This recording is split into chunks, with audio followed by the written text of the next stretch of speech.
Assalamualaikum warahmatullahi wabarakatuh.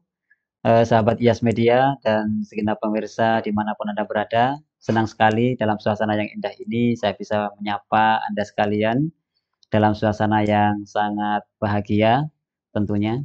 Pada kesempatan kali ini sebagaimana biasa saya akan mengajak para pemirsa sekalian untuk menyaksikan atau menyimak obrolan-obrolan santai atau diskusi kita pada kesempatan kali ini yang tentunya berkenaan dengan hal-hal aktual yang sangat syarat akan manfaat. Sudah hadir di tengah-tengah kita yaitu guru kita Ustadz Samsul Arifin Abu. Pada beliau kita sapa dulu. Assalamualaikum Ustadz. Waalaikumsalam warahmatullahi Alhamdulillah. Bagaimana wabarakatuh. aktivitas di bulan Ramadan Ustadz Padat? Alhamdulillah cukup padat. Jadi sekalipun bulan Ramadan yang mestinya umumnya libur, tapi alhamdulillah kita masih banyak aktivitas ya. Sekalian semoga diberi kesehatan dan Amin, amin, bisa amin. kuat menjalankan puasa sampai akhir nanti. Amin, amin, amin. Mudah-mudahan barokah Ustadz. Amin, amin, amin. Ustadz, ini ada pertanyaan yang sebenarnya sangat menggelitik dan sangat lucu sebenarnya. Ketika mendengarkan pertanyaan ini tentu saya yakin ada beberapa orang akan mengatakan kok bisa terjadi seperti itu. Tapi ini perlu saya tanyakan kepada Ustadz karena memang ini juga terjadi di masyarakat Ustadz, bahwa ada saat orang melaksanakan akad nikah ketika ijab kabul ini si pengantin laki-laki salah menyebutkan mas kawin Ustadz.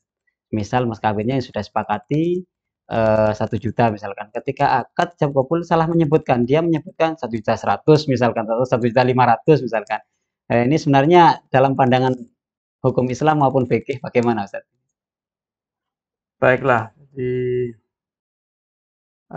sebelum menjawab pada inti pertanyaan ya, akan saya sampaikan bahwa penyebutan mahar itu hukumnya adalah sunnah. Jadi inti pertama adalah menyebut mahar itu hukumnya sunnah, tidak wajib. Artinya karena sunat di dalam penyebutannya, maka umpama tidak disebut pun atau terjadi kekeliruan pun di dalam menyebutnya, maka akad nikahnya tetap sah, cuma nanti ada konsekuensi mahar yang harus dibayar itu, yang mana, yang salah tadi atau yang disepakati kan, itu mungkin yang jadi pertanyaan. Iya, iya. Jadi sebelum akad nikah sudah sepakat misalnya 1 juta, ternyata waktu akad nikah terjadi kekeliruan, apa 100.000 atau 10 juta atau bagaimana, ini mungkin yang jadi masalah di sini. Iya, Jadi iya. masalah nikahnya tetap sah sekalipun salah di dalam menyebut akad nikah, menyebut mahar di dalam akad nikah, tapi yang jadi masalah nanti mahar mana yang harus dibayar oleh suami. Apakah yang disepakati atau yang disebutkan disebut di dalam akad. akad nikah. Jadi sebenarnya tidak ada sangkut pautnya antara sah nikahnya dan dengan tidaknya. mahar. Jadi kesalahan menyebut mahar atau mas kawin atau sodak dalam bahasa kitabnya, dalam bahasa fikihnya, intinya tidak mempengaruhi keabsahan akad nikah selama akad nikahnya sudah terpenuhi syarat dan rukunnya. Poinnya itu Ustaz ya. Yang menjadi masalah kesalahan mahar itu nanti hanya kewajiban suami itu nanti yang harus dibayar oleh suami terhadap istrinya itu, apakah mahar yang disepakati sebelum akad nikah atau mahar yang disebut di dalam akad nikah. Ini yang menjadi pokok permasalahan. Baik, sebentar, ngapunten Ustaz. Sebelum kita beranjak kepada mana yang harus dikatakan dalam tanda kutip yang harus dibayarkan oleh si pihak pengantin laki-laki pada perempuan, saya ingin bertanya ini terlebih dahulu Ustaz. Sebenarnya untuk menentukan mas kawin ini kesepakatannya bagaimana? Adakah step-step atau panduan-panduan khusus atau prosedur yang harus dipenuhi terlebih dahulu Ustaz, ketika menentukan bersama dengan calon pengantin perempuan Ustaz?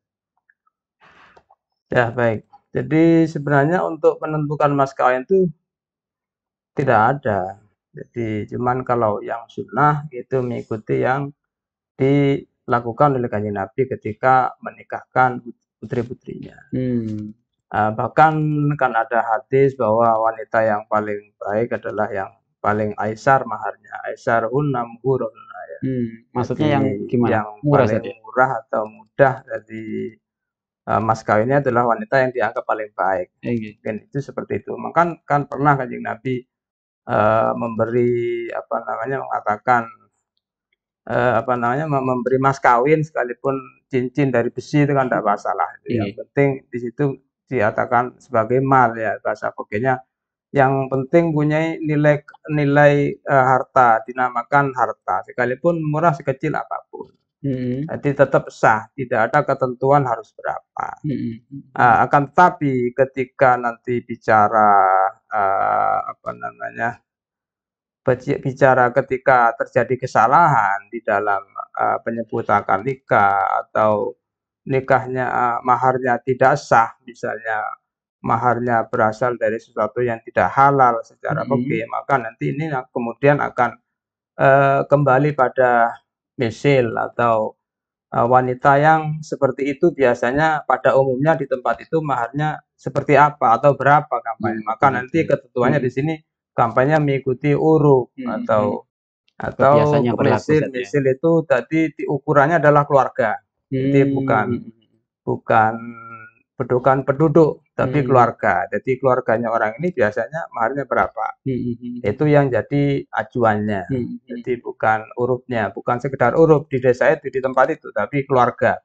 Artinya kalau dia berasal dari keluarga terpandang dan memang umumnya saudara-saudaranya maharnya mahal, maka ya yang diikuti itu. Itu yang jadi standar Yang saja. jadi standarnya. Jadi bukan adat di tempat itu, bukan, tapi keluarganya.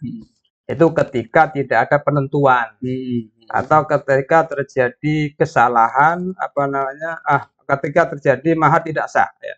Tidak ada ketentuan atau maharnya tidak sah, maka kembalinya ke situ nanti. Jadi ketentuan khusus tidak ada, cuman yang sunnah mengikuti seperti yang dilakukan oleh Kanjeng Nabi, berapa dirham gitu. Sebenarnya ada tidak dalam fikih tahapan-tahapan bagaimana antara calon mempelai pria dan calon mempelai wanita ini menyepakati mahar itu? Ada enggak tahapan-tahapan yang harus dilalui, Ustaz? Bagaimana cara menyepakatinya, bagaimana cara komunikasinya barangkali, Ustaz? Itu tidak, saya belum menemukan keterangan tentang hal itu, tapi memang diserahkan biasanya pada wanita itu sendiri, khususnya wanita yang sudah balik, maka dia yang punya hak menentukan mahar itu. Tidak harus ada kesepakatan antara pihak suami dan istri. Tapi sebenarnya sepenuhnya wewenang atau yang punya hak menentukan adalah si wanita sebenarnya. Jadi berapa dia mau yaitu.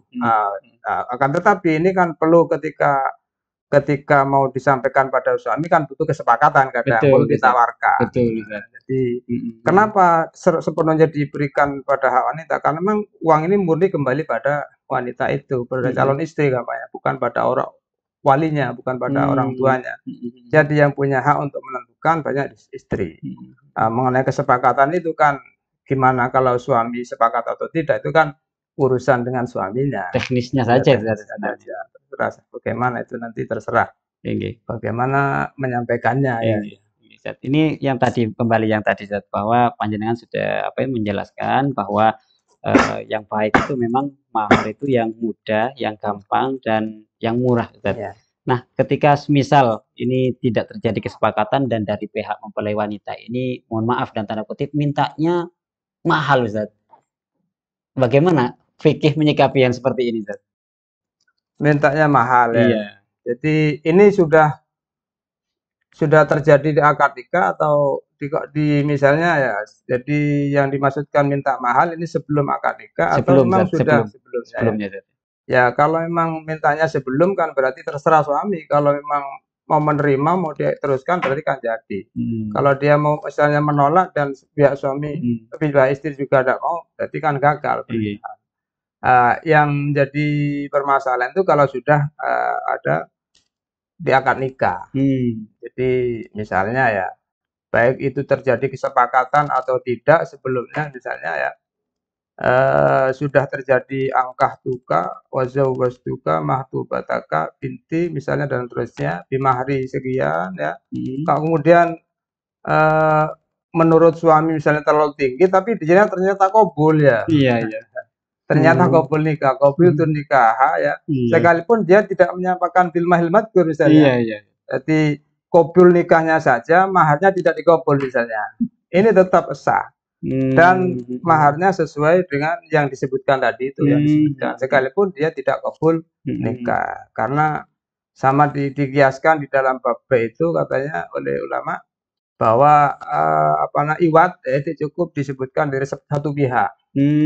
Dan tidak harus dari dua pihak menyepakatinya. Asalkan sudah kabul di ebeknya, otomatis iwatnya ikut. Jadi enggak masalah sebenarnya tadi ya.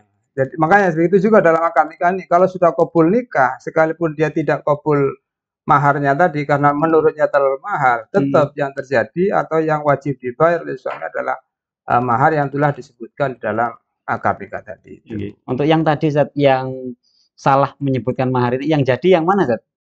Sama, jadi yang jadi adalah yang disebutkan di dalam akad ketika akad Zat ya. Jadi misalnya kesepakatan sama, jadi sebelumnya sudah disepakati 1 juta. Ternyata disebutkan 1.100.000 atau 2 juta dan terusnya. Dan suaminya kabul ya, kabul nikah ya. Sekalipun tidak menyebutkan fil mahlil madkur, qabil tu nikah misalnya ya, halal misalnya. Dan terusnya, maka yang jadi adalah al-musamma. Yang disebutkan tadi. Yang wajib dibayar oleh suami adalah mahar al-musamma yang disebutkan di dalam akad itu. Demikian disampaikan oleh Ibnu Hajar di dalam kitab Fatawik al-Kubronya. Baik, terima kasih Ustaz atas kehadirannya pada kesempatan kali ini. Mudah-mudahan menjadi ilmu yang bermanfaat dan berbarokah.